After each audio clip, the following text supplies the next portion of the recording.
Okay, and the government in Egypt always, Steve, has some solutions and some unusual solutions to offer to the people. So, for example, to combat food inflation, the National Nutrition Institute in Egypt has suggested that Egyptians eat chicken feet and claimed chicken feet are good for the body and for the budget as well.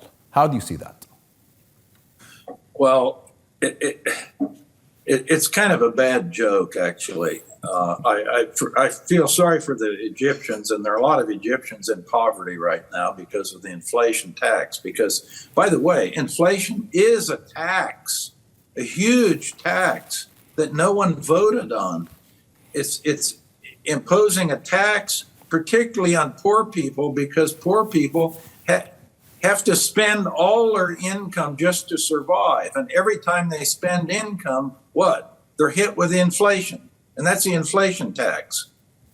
So it hits the poor people much harder than the rich people, because if you're rich, what do? Well, you don't spend 100% of your income, so you're not being hit with that tax over 100% of the income that you're spending. What do? You save, you invest maybe in the stock market, and the stock prices are going up. Or maybe you buy a bigger house, and the house price goes up. So you have a hedge against inflation.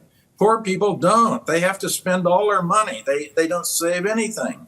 And when they spend 100% of their money, all of the 100% that they're spending is taxed by the inflation.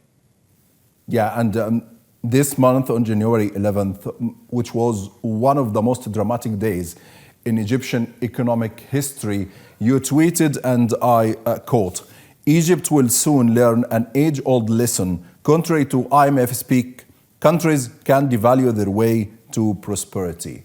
How do you explain that? Well, the IMF, by the way, since 1962, there have been many IMF programs in Egypt. Every decade, Egypt has been involved in an IMF program, and none of these programs have worked. And the new program will not work, by the way. It is not working. Starting in October, when they did the durable flexible exchange rate, what did I tell you? The pound collapsed. It went down 22% against the US dollar. So the IMF programs do not work. We've done an extensive study of the IMF programs, and actually, countries with IMF programs fare worse than countries that are similar but have no IMF programs.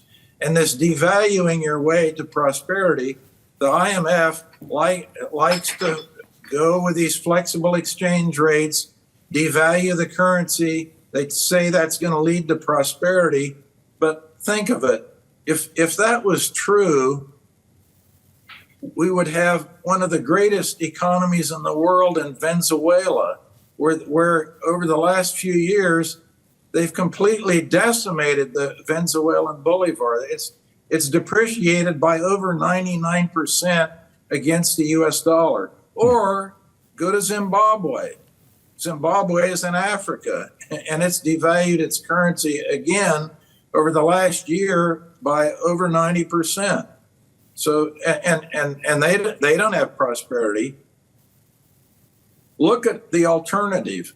The one currency that's actually appreciated in real inflation-adjusted terms since World War I, the only one in the world that's actually appreciated in real terms over time, the Swiss franc.